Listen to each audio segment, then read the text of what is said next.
Welcome and thank you for joining us for another segment in the Jane Irrigation Training Series. I'm Richard Restuccia, Vice President of Water Management Solutions for Jane Irrigation.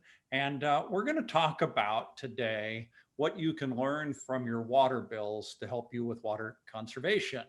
And at first you think, wow, I hadn't really thought of it that way, but I've always said that water bills are slightly confusing. This whole thing between HCF and CCF and how many gallons I'm using is a little confusing, but what we've learned is that there's actually a lot of information that comes out of those water bills that can help you make the right decision, a smart decision about what you're doing with your water conservation. And oftentimes you're able to use these bills as a way to cost justify making improvements.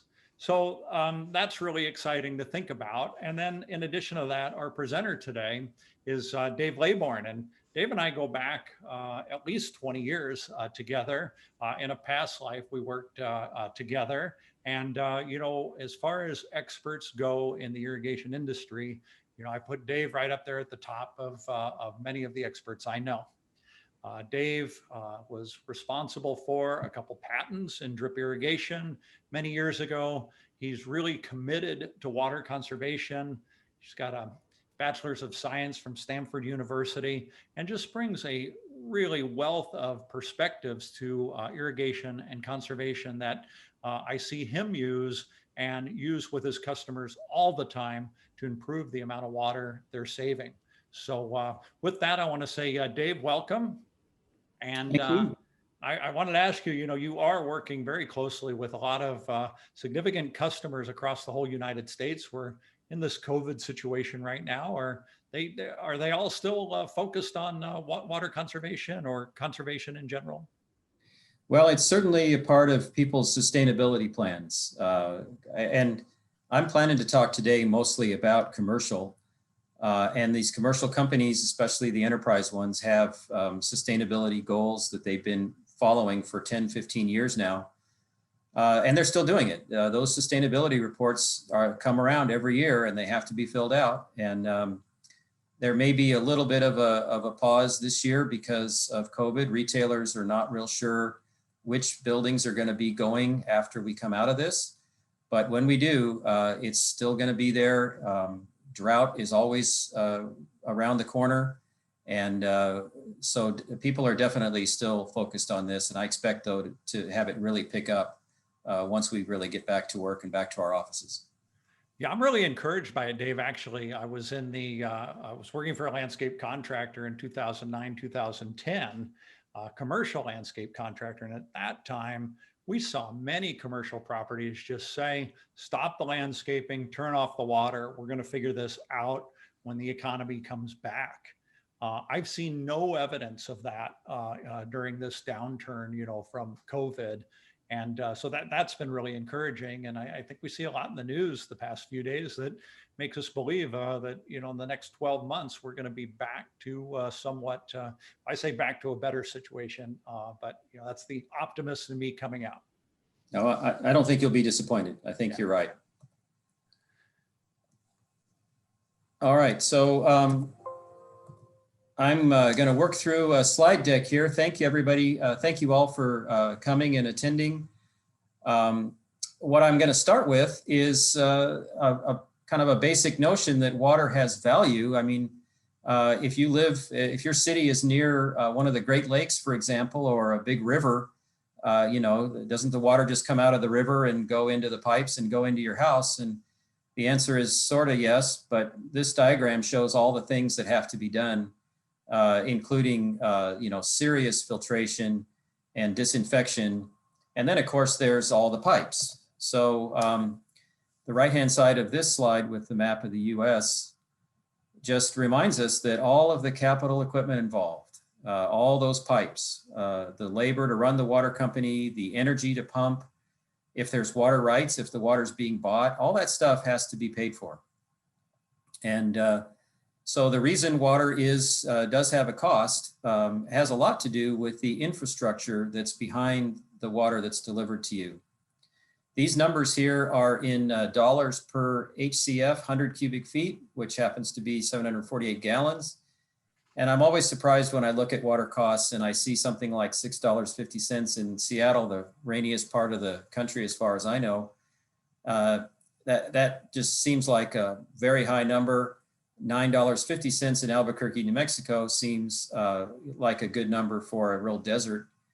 Austin, Texas is $7.50, and Dallas is half of that at $3.25. So a lot of this is regional with climate, but a lot of it has to do with the infrastructure that's needed to support the water. And in some places, it's just a lot more expensive.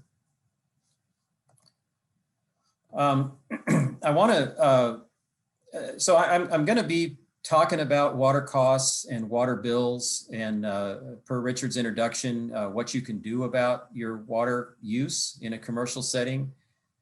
But I want to lay this out a little bit. If you go back to 1983, some statistics have been compiled where 1983 is 100. So this is an index sort of a thing. Water costs by 2013 anyway had gone up to 450, 4.5 times what they were at the index. Electricity is in here, right there. Natural gas is the green one, goes up and down as natural gas availability goes up and down, kind of with the price of oil. These are cell phones, and they've been flat and even down as you get more competition with the cell phones. But the point is, the water cost is and has been very quickly, rapidly rising. And we all know why. The capital of the infrastructure, and then of course, in some parts of the country with drought, just the value of water is very, very high. Yeah, so Dave, this is an amazing statistic there, because water is rising, basically twice the rate of anything else.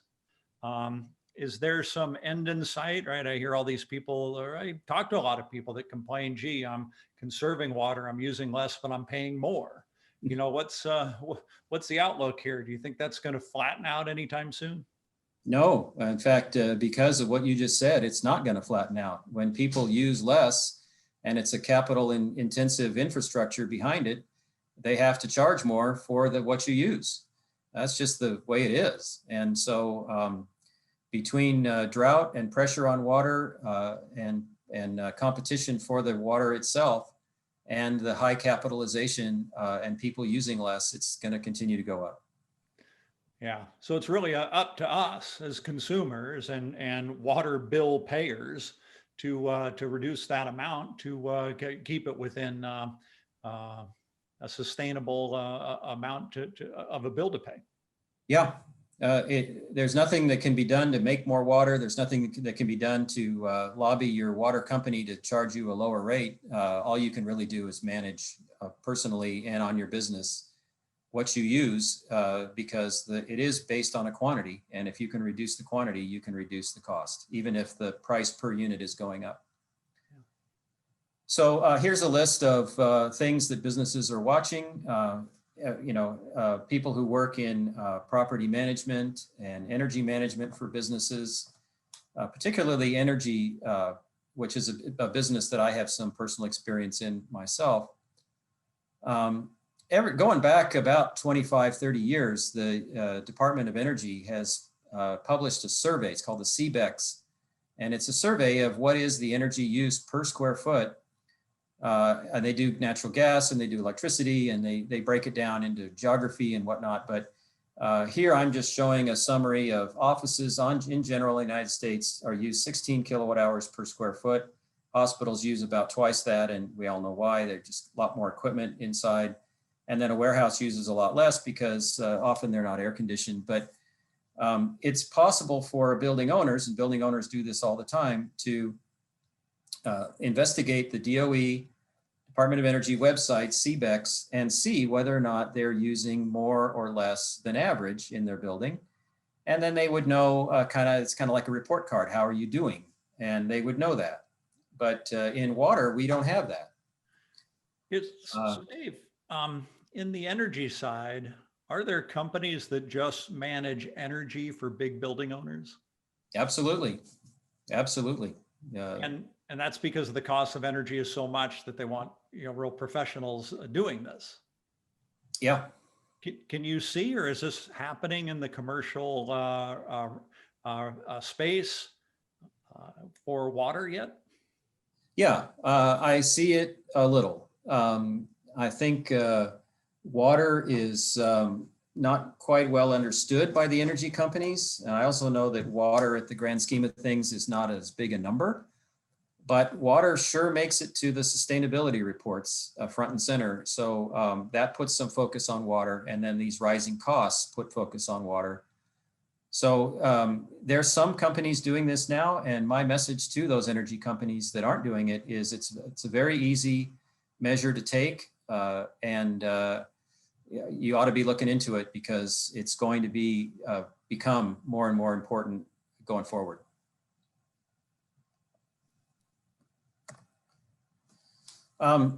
So instead of comparing our energy use to on a per square foot basis to another building or group of buildings in the same geography through the DOE CBEX, what we can do in water is compare our water consumption to ET. Evapotranspiration is the theoretical need of the landscape, the plants on the landscape, in order to thrive. And this complicated picture of the United States here is the daily ET for November 5. I just took a screenshot, and here in northern Texas, it's 0.23, and here in Tucson, it's 0.25, down in Florida, 0.13, San Francisco this particular day, 0.09. So the point is that on any one particular day, it varies all over the map in your geography, as you can imagine, but the plants are going to need a certain number of inches of water to thrive. Often as a decimal, 0.3 to 0.35 is usually about the highest you see in the United States, inches per day. And this ET is available by state often, sometimes through the ag extension. And so you can compare your own consumption to the ET as a way to make a comparison of whether you're putting down too much or too little, because there really isn't any better way to compare it to like another like building or a like landscape. So you compare to ET is what this is really all about. Yeah, so most homeowners can get this ET information, like you said, from a website, from a newspaper. Yeah, each state will have a website that'll generally be tied into the ag extension. But it's one of those things where be careful what you wish for, because if you know what the ET is, well, okay, but then you have to know how much water you're putting down. What's your application rate? And then if you decide to wait 3 or 4 days of ET and put down some water, which is what ET Water does as a smart controller, and if you're trying to do this on your own, you got to remember when you watered and how much. And then if it rained, you got to remember to deduct the rain. And so even though all this is available and somebody theoretically could daily go through this and use it, it's just, it's not practical to keep up with all the data, especially the record keeping of remembering what you did so that you know when to do it again. It's really difficult. Yeah, it's really a good point, Dave. Thanks. So the way I like to think about ET is this. Imagine a big box of water on top of a square foot of landscape. And so this particular box in this picture is 6 feet high across a square foot of landscape. And that means if in fact the landscape needs 6 feet of water in a season, total ET, to thrive, you just imagine stacking 6 feet of water, a cube of 6 feet tall over every square foot. And now you can kind of relate ET into something manageable, which is volume and also depth. And again, you can compare the ET in your region to the amount of water that you actually put down through your water bill, and we're going to get to that in a second, and see whether or not you're putting down too much or too little. That's really what this is all about. Yeah, I love that visual there. You know, when you think about 6 feet of water and you see it there, or anybody who's 6 feet tall, you think about that height of water every year repeated. That's a lot of water. It's a lot of water, yeah, on every square foot. So one of the first issues is, how do I know my square footage? How do I know my landscape area? And at ET Water, we have something called the optimized irrigation plan. We use it ourselves for our customers. It's also available on the web through as a link through Jane. And what you can do is trace out the landscape at your address. And you can also attach to each tracing a plant material type. And there's several to choose from in a palette. And some plants need less water than others. That's kind of a reference from ET. And so the optimized irrigation plan keeps track of all that for you. And then it uses the previous 12 months of actual ET for that location. And it predicts what the landscape would need if it were following exactly ET. And that's this number here. It's either expressed in gallons per square foot, or it's expressed in hundreds of cubic feet, HCF, for the whole landscaped area. Another way to do it, if you don't have this tool, or just another way to do it is if you go to Google Earth, you can type in an address, and then you can carefully trace out the locations. And Google Earth has a tracing tool that will give you the geometry of that and give you the size of it in square foot. So Dave, this is available to anybody who wants to go on the website and do this? Yeah, etwater/plan is the way to find this ET Water optimized irrigation plan. Yeah, that's fabulous. And like you, and if I'm having difficulty because it's my first time, will you help me do it? Will one of the other reps help with this as well? Absolutely. We do this all the time for our customers so that we can show them, if you were following ET to the letter and using ET Water to do that, this is what your landscape should be using. Excellent. So, okay, that's how much our landscape should be using. Well, how much am I actually using? Well, I mean, there's a couple of ways to do that. You could go to your timer and you could see how many minutes per day.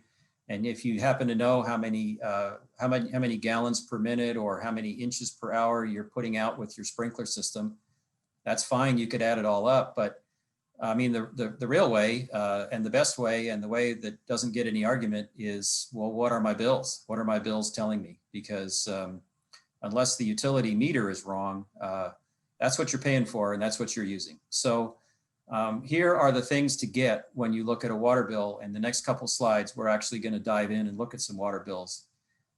We're going to look for the total applied water for the irrigation in the last 2 years. And the reason I like to look at 2 years is, you know, the weather fluctuates and you get a crazy hot year or a crazy cool year, you know, so if you average the two together, you're going to get a better picture of kind of typical.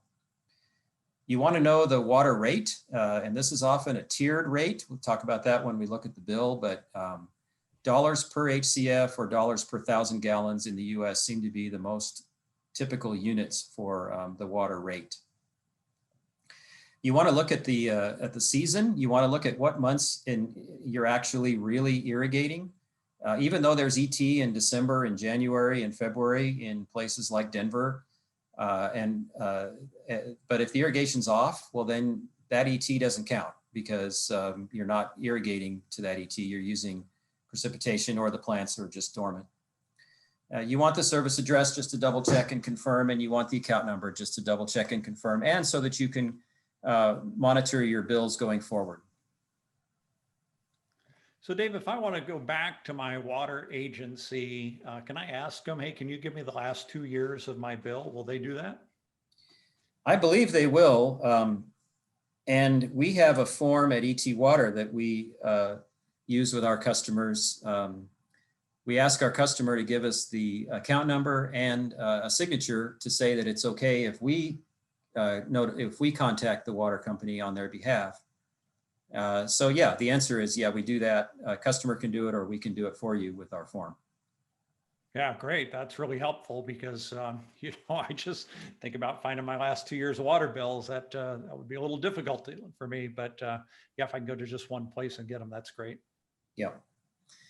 And as I'm going to show here, a lot of water bills have history on them. And this is actually very nice because this is one piece of paper. This is a customer of ours in the middle of the country. And on one piece of paper, we actually do have 1 year's worth of water consumption. So let me just review what we're looking at here. This chart set of bar graphs is average daily use in gallons. That's important to know what the units are. Average daily use in gallons. It's not the total for the month, it's the average for the day. Why they do it that way, don't know, but that's what it is. So, and over here are the water rates, $4.08 per 1,000 gallons, 1K gallons, 543 per 1,000 gallons. Those are the different blocks. So block one usage, the first 38,000, well, actually the 38,800 gallons, the first 38.8 K gallons are at a certain rate or at a certain cost. And if you divide that by the 38.8, you get a rate. The second block after that is a higher rate. When you're saving water, you're probably going to be saving water from the higher block. That's the last water that you're going to buy. It's the first water that you're going to save. So you're going to work backwards in your consumption down from a high number to a low number. And it's those higher numbers that are generally at a higher rate. That's the rate to apply when you're saving water. There's also in the bill here a service charge and sales tax. A sales tax is part of the water rate, but the service charge is not. So if you just took your whole bill, your whole dollars here, and divided by the total quantity, you're going to get a little different number than the actual rate for the amount of water itself. And this is something to be aware of. So only when you're looking at water bills, only look at the actual rate per unit of volume of water. Don't take the whole bill and divide by the total water because there are some fixed charges in there that you can't save. Even if you save all the water, you still are going to pay the fixed charges. So let me just work through some of these numbers here. This particular way that it's shown, this is August of 2018, and it goes backwards to September and then August of 2017. This is 13 months of average daily consumption. I've written the number here. If you add all these up, you get 24,700 gallons per day. Well, but there's 30 days in each month. And so doing the math this way, now you get the total, which is almost 750,000 gallons for the year. And this is a water meter that you can tell is only on landscape because look, in the wintertime, it goes down to nearly nothing and then, nothing. And then this is really only landscape water. So just from this one piece of paper, you can see that this customer at an average of about $5 per 1,000 gallons in the second tier, or kind of some in the first tier, some in the second tier, is between $3,500 and $4,000 a year total water for the landscape. And just one more thing I want to say about this page, this particular property is 29,200 square feet. And we know that from the Google Earth. And so the average applied water is 99,000 cubic feet. That is the total quantity divided across 29,200 square feet is 3.4 feet, 41 inches. ET in this particular region is on the order of 2.5 feet. And so this landscape, per this kind of water consumption, is using a foot extra of water across 29,000 square feet. I know I said a lot on this slide, but that's what happens. There's a lot of data, there's a lot of information. And again, with the history, this is just one piece of paper. Yeah, so Dave, I have a couple of questions. One, is the savings of a foot, is that kind of normal? Is that what you would expect to see or what you often see? Yeah, we often see in places with minimal ET, like 2.5 feet, we see a foot savings very often. In places with higher, if ET is 4, we often see people putting down 6, so we see more. Yeah, very, very common to see the total number of feet when identified this way to be quite a bit higher than ET. Yeah, and then this whole concept that you brought up of the water that you're saving is in the higher tier. I live in San Diego, and we have a tier 1, a little over $4 for tier 1, but once you use 10,000 gallons, you're in the next tier. And most of my friends and neighbors that have 1 or 2 kids, they're out of that first tier the first week, and they're into tier 4, which is almost is in excess of $10 really fast. And by saving water, they do save that water in the top tiers. Right. That was a great aha moment that I had here. Thank you. So yeah, so here's an example of just what you're saying. This is 3 tiers, and in this case, this is a 1 meter for the entire property. So it's different in where this has the indoor water and the outdoor water. And when that happens, all you can really do is look at the wintertime, January, February, March, December, and draw a line and just say, okay, everything above that line is probably outdoors. If you know there's a swimming pool or a few swimming pools on a commercial property, you can deduct the water for those, but that is really all you can do. There is no sub-metering of the outdoor. But in this case, there's 3 tiers. What also happened in this case is some of the water rate is in the wintertime rate and some is in the summer. So each one of these tiers is prorated, for the winter rate and the summer rate, not by much, but still, it just makes it more complicated. These units are in fact in CCF, and CCF is exactly the same as HCF. It's just that C is the Roman numeral for 100, where H is the first letter in 100, but it still means 100 cubic feet. So I've done the numbers here. I've just looked at the numbers and I've said, okay, all this water above 8 CCF, which is this base number, is landscape. The total for 2019 is 185. So far in 2020 through July was 79, and it's just adding up the height of these bars. So this particular water bill, first of all, it's my own house, but it's got, if I were to get a December bill, I would have 2 full years all on one piece of paper if I were to read the height of each one of the bars. Now, my own yard, which is the screensaver behind my name when you see me on the picture on the webinar, has about 3,500 square feet of landscape. So I'm using 185 HCF, which is 18,500 cubic feet across 3,500 square feet of landscape. And I'm looking at 5.3 feet of water per square foot at my house. And I'm just managing my irrigation manually as best I can by turning valves off and on. So I'm looking forward to the day when I put automated control on my own house. I'm sure I'll knock this water use down by quite a bit. So Dave, CCF, HCF is 748 gallons. Is that right? That's right.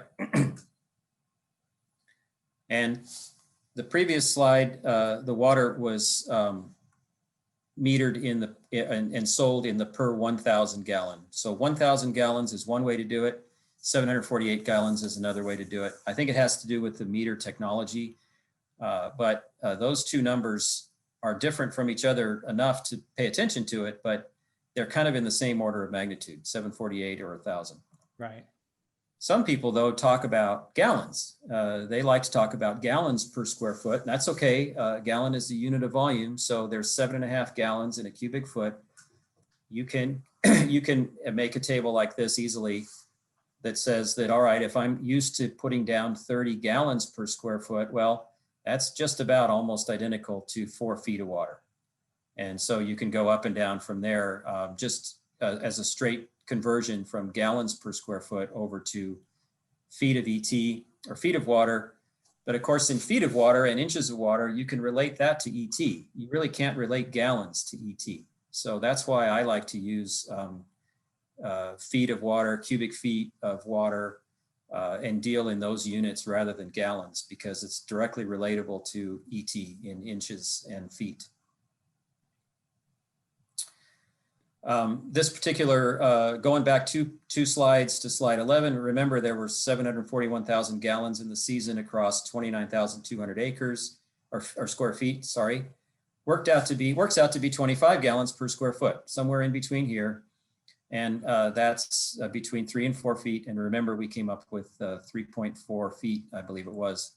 So it's just a perfect, it's just another way to look at the same number, thinking about it in gallons per square foot instead of feet of water.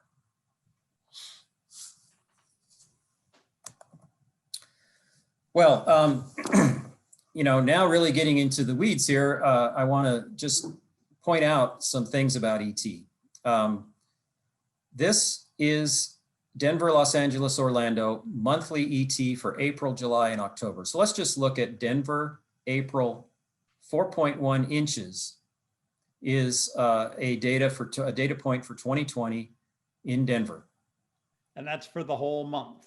That's for the whole month of April. Now, if I look at any one particular day in April, if I look at this on a daily basis and pick out the highest one, the highest day in April was 0.3.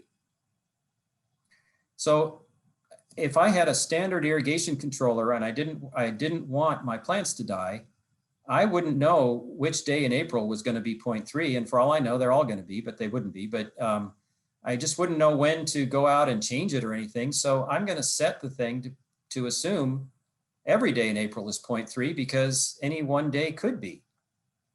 And if I do that, if I take 0.3 and multiply by 30 days in the month, I get 9 inches. And so that's the logical way to deal with this would be to put down 9 inches in April where ET was only 4.1. And so over here on this chart, this is not Denver, but the point is each one of these red bars is the amount of water based on ET. And each one of these crimson sort of bars would be the way that an irrigation controller would be scheduled to be sure that you're covered for that hot day. And the difference, the volume of all this difference would be then the potential to save if the irrigation was simply running to match ET.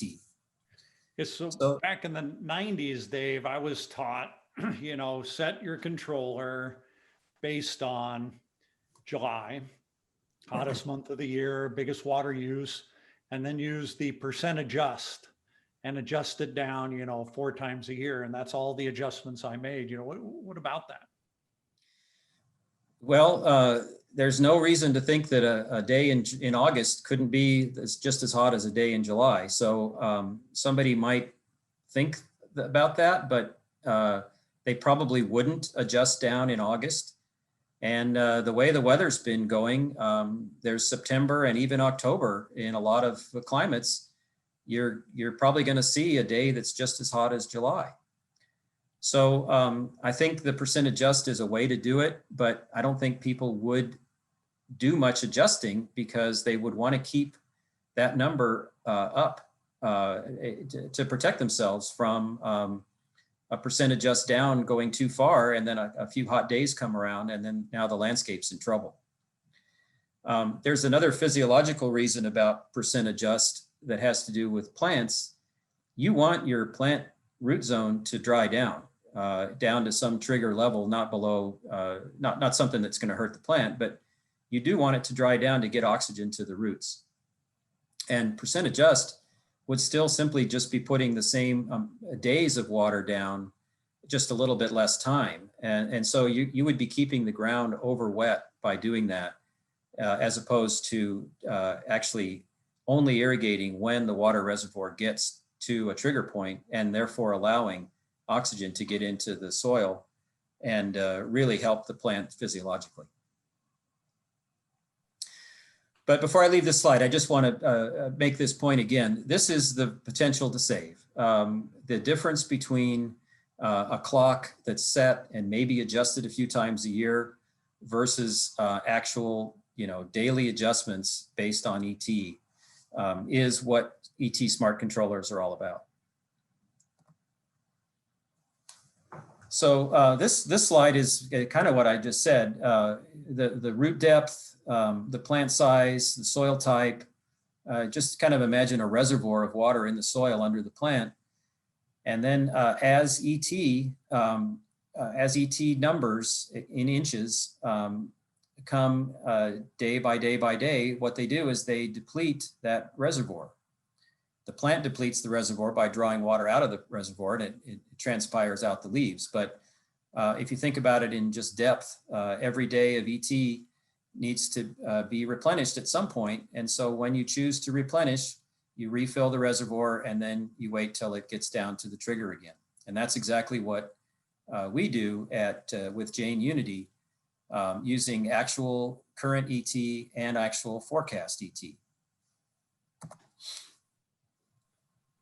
And this is a example of some of the pages of Jane Unity. In the orange line here is ET. And here it's up very, very high. This is in Fresno, and this is in August when it gets very hot in Fresno. And the irrigation of this particular example, trees with a 12-inch root zone, needs to be replenished in 2 days. But as also happens in late August, early September, you get a lot of variation in weather. And so there was a late August cool down. And as a result, the Jane Unity waited 5 days for irrigation. Well, then the weather went back up again, as it does, and it moved to 4 days, and then 5 days, and then out here 7 days. And this particular day, when I took the screenshot, it's today. So I took the screenshot on the 17th of September, and Jane Unity looks out ahead 7 days. And in those 7 days, it knows what the forecast ET is, and therefore made the prediction of an irrigation 7 days later.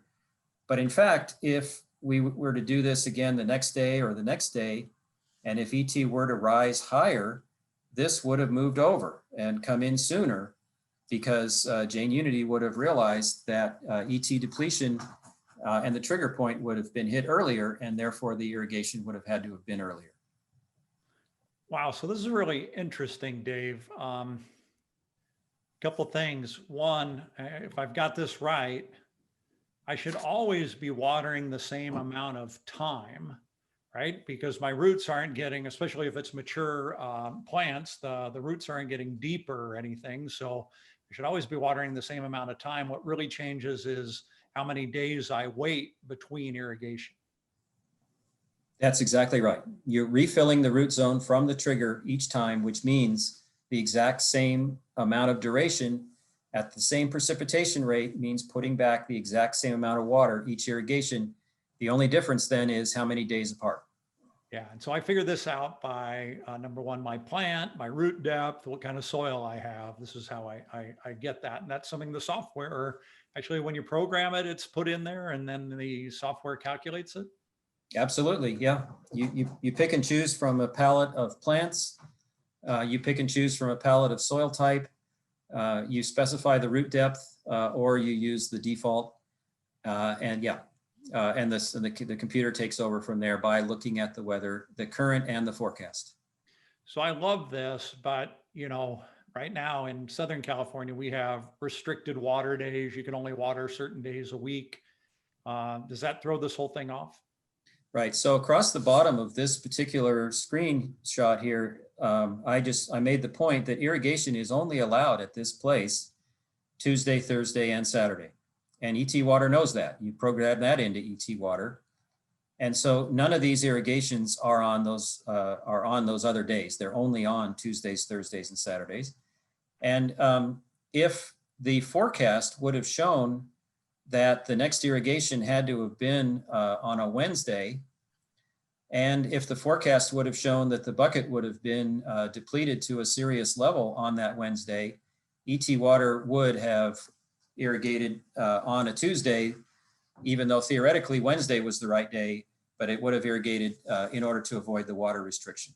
So yeah, that's all taken care of by the software. It's really pretty amazing, you know, when you think about it. This is the same landscape. Now we're into October. So here is the beginning of October. And here I took the screenshot on the 5th of November. By now, the 12th of November has come and gone. But now that the weather is cooler, ET is down in this region.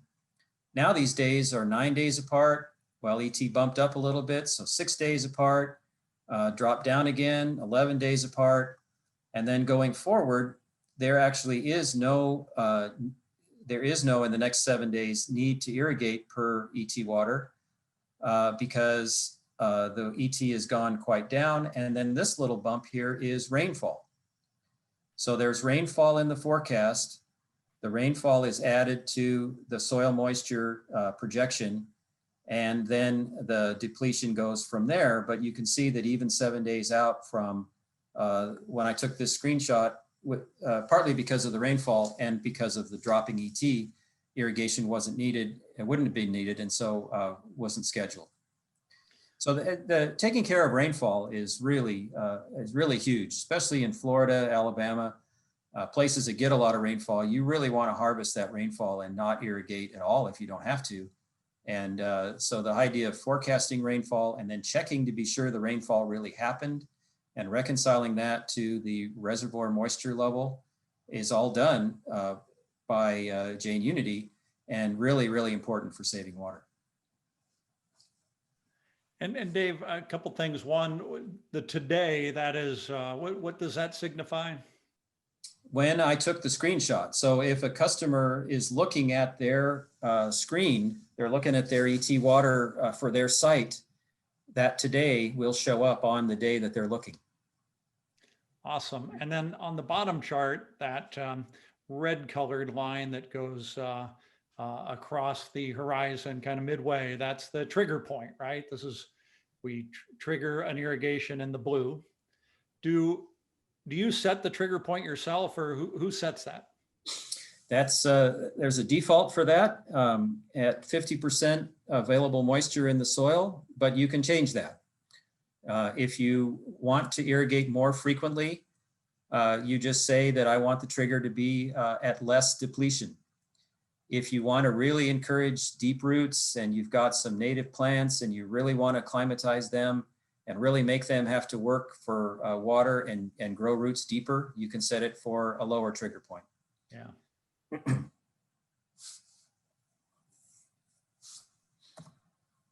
So this is the last slide that I have. I'm going to just review what we talked about here.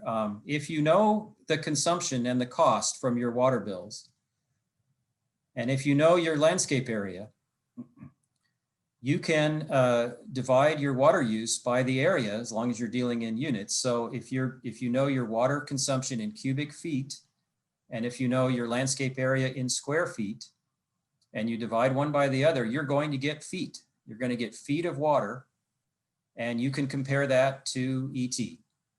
And you can know whether or not you're putting down way, way more feet of water than theoretically ET says you should, or the same or less, or anything that you want to do there.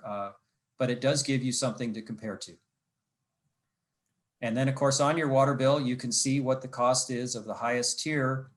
And once you think about closing the gap between what you're actually using and ET, now you've got a quantity times the rate, and you can think about how many dollars you could save on your landscape if you were to irrigate to ET, or even less than ET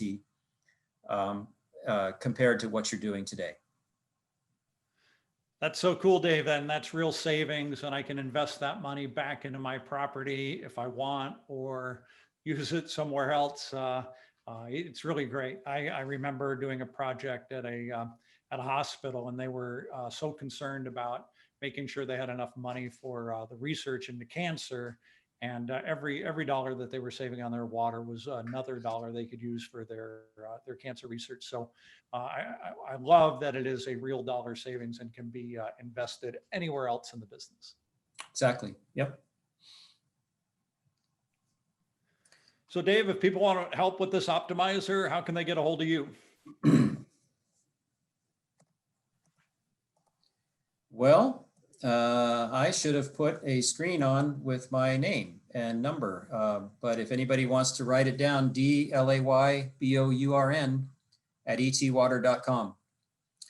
DLAYBOURN at etwater.com.